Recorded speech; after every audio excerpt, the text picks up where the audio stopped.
주어진 게 오리지널을 어떻게 해석해야 되느냐라는 얘기인 것 같아서 아마 여기 와 계신 분들 대부분들은 저보다는 박진우 기자님이랑 김태우 기자나 신홍수 변호사의 이야기를 더 듣고 싶으실 것 같고요. 그래서 저는 개념에 대한 정리만 잠깐 하고 넘어가겠고요. 그래서 컨셉을 먼저 얘기를 드려야 될 것 같아요. 사전 기자분은 오리지널에 관련된 여러 가지 얘기를 나옵니다. 아까 민진희 국장께서도 비슷한 얘기를 한마디를 하셨어요. 최초로 오리지널 콘텐츠에 관련된 얘기를 한다. 그래서 오리지널이라는 단어 뜻에는 최초라는 단어가 분명히 들어가 있겠죠. 그리고 누군가가 베낄 수 있는 무엇이 그런 것도 오리지널이라는 개념이 들어가 있을 거고요. 근데 시장에서 쓰는 용어는 완전 다릅니다. 사전에서 쓰는 용어와 시장에서 쓰는 용어는 개념적 차이와 스펙트럼의 차이가 분명히 있습니다. 예를 들면 OTT 같은 경우에도 시장에서 쓰는 용어와 사업자가 쓰는 용어가 좀 다르죠. 여기 계신 분들은 주로 방송 쪽에 계신 분이니까 OTT를 방송에 국한된 영역으로 이해하실지 모르겠지만 우버도 OTT입니다. 그리고 카카오톡도 통신사업자 입장에서는 OTT죠. 개념이 서로 다르다라는 것을 이해해야만 요구하는 부분이 분명해집니다. 오리지널 관련돼서 시장에서는 이런 얘기를 참 많이 했습니다.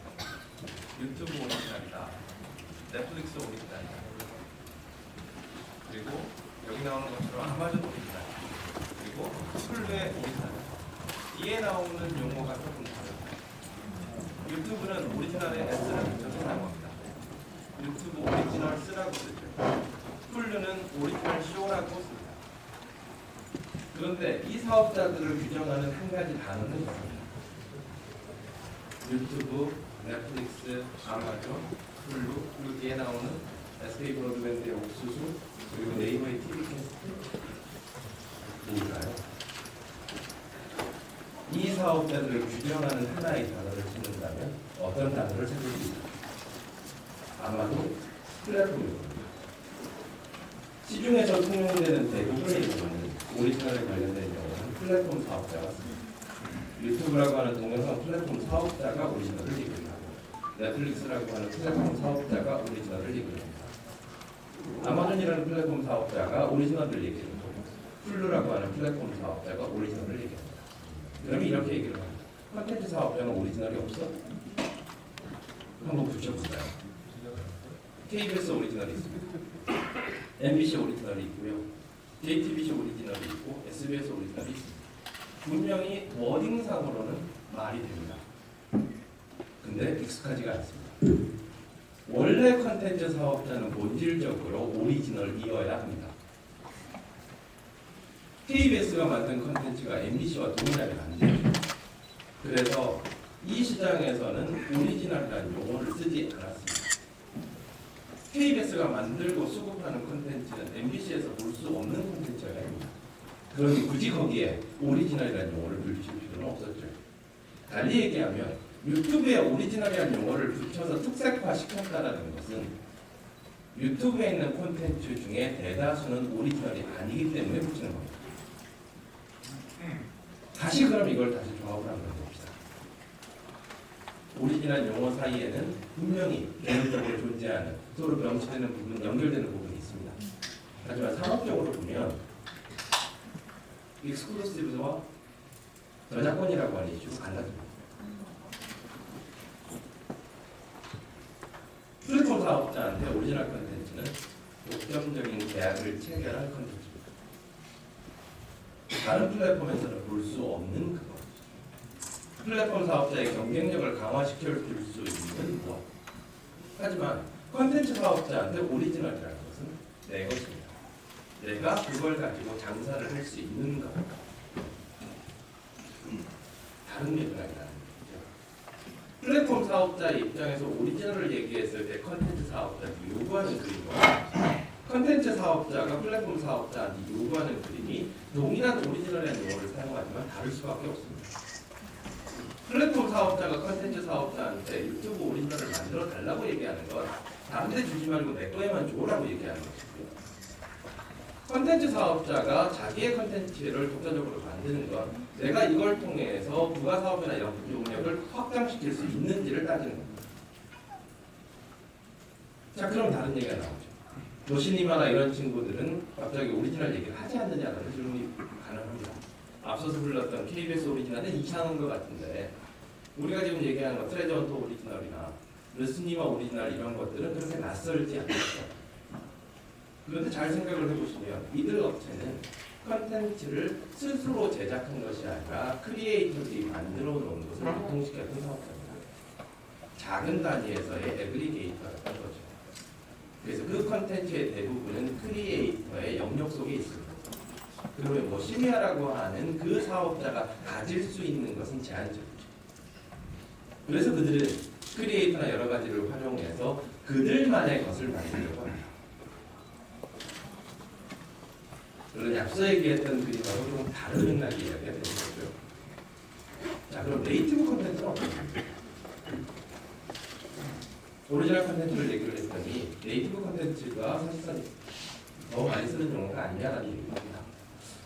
사전을 들어보면 여러 가지 얘기가 나오죠. 여기 나오는 네이티브 랜드도 나오고요, 네이티브 어빌리티도 나오고요, 그리고 네이티브 뉴요커 뭐 이런 것도 나옵니다. 여러분들 잘 아시는 네이티브 랭귀지 뭐 이런 것도 나오겠죠. 디지털 네이티브나 디지털 이미그런트라는 용어도 사전에 있습니다. 네이티브 애드버타이징도 나왔죠. 이 개념을 쭉 따라와 보시면 네이티브라는 개념 속에는 어쩌면 적어도 방송산업이라는 관점에서 본다면 옵티마이즈라는 용어와 같습니다. 유튜브 네이티브는 유튜브에 가장 최적화되어 있는 컨텐츠입니다. 유튜브라고 하는 플랫폼 안에 존재하는 콘텐츠는 굉장히 종류가 많습니다. 영화부터 해서 온갖 것들이 다 있죠.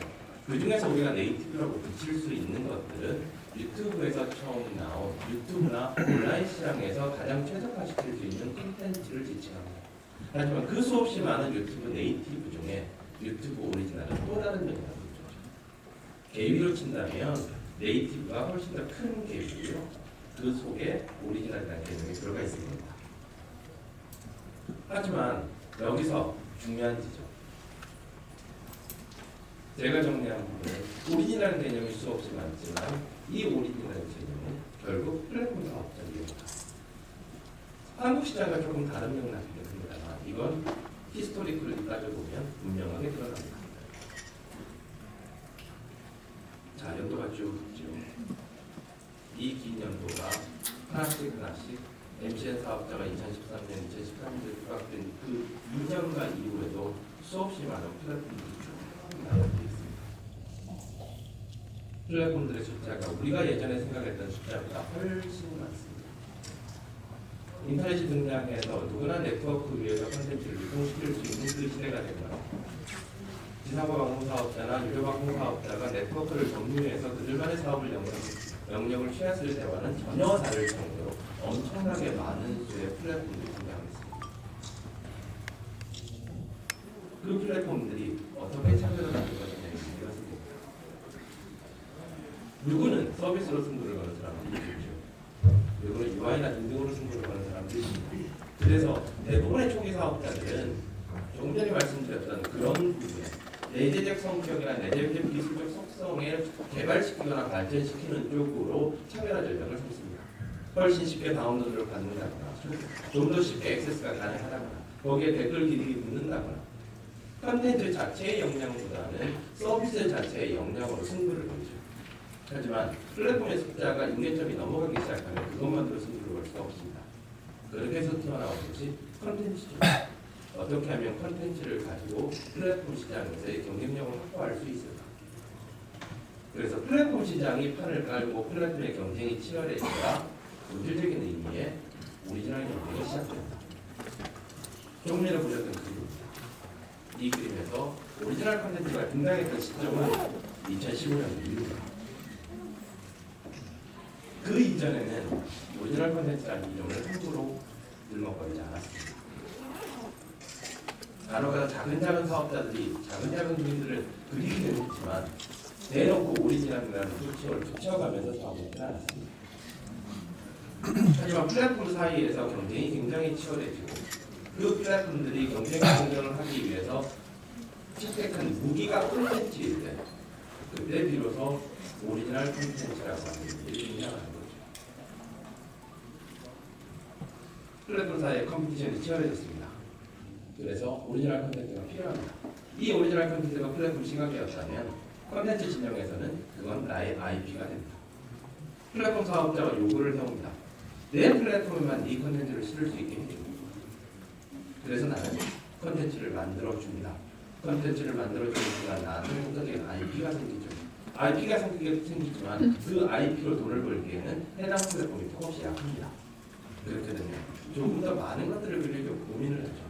그래서 미국 시장에서 2015년도 16년도에 글로벌리제이션이라는 용어가 등장을 합니다. 도대체 이 작은 시장에서 미국 시장이라는 그 작은 시장에서만은 무언가를 할 수가 없겠다. 하려면 시장이 좀 더 넓어져야 되겠다. 글로벌로 나가야 되겠다.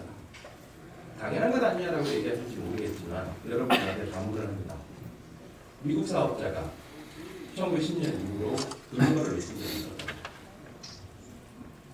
미국 시장이 글로벌이었지 언제도 글로벌리제이션을 하겠다라고 천명한 적이 없습니다. 하지만 MCN 사업자들을 중심으로 해서 글로벌 시장에 나가겠다라고 공식적으로 얘기를 하죠. 글로벌라이제이션을 하기 위해서는 콘텐츠의 질이 좀 더 좋아져요. 미국 시장만을 겨냥했던 콘텐츠가 다른 시장까지도 포섭하기 위해서는 좀 더 많은 인풋이 필요합니다. 인풋이 필요하고 그 인풋이 주어진 비용 구조 내에서 더 나은 품질을 만들려고 하는 반복적인 노력들이 지속되면 어느 순간에 이 사업자의 콘텐츠가 레거시 미디어 사업자의 콘텐츠보다 훨씬 양질의 콘텐츠가 되는 순간이 옵니다. 주어진 수익 구조가 너무 척박하기 때문에 그 수익 구조에서 무언가를 해야 되기 때문에 어쩔 수 없이 선택한 기술이었지만 그 기술이 누적적으로 발달하다 보면 지상파에서 1억을 들여서 만들 콘텐츠보다 1,000만 원을 들여서 만드는 MCN 콘텐츠가 훨씬 더 양질의 콘텐츠로 평가받을 수 있는 그런 데가 온다는 거죠. 그렇게 되면 시장은 디스럽트되고 그 시장을 테이크오버하기 시작합니다. 이게 우리가 알고 있는 타겟 격신의 시나리오입니다.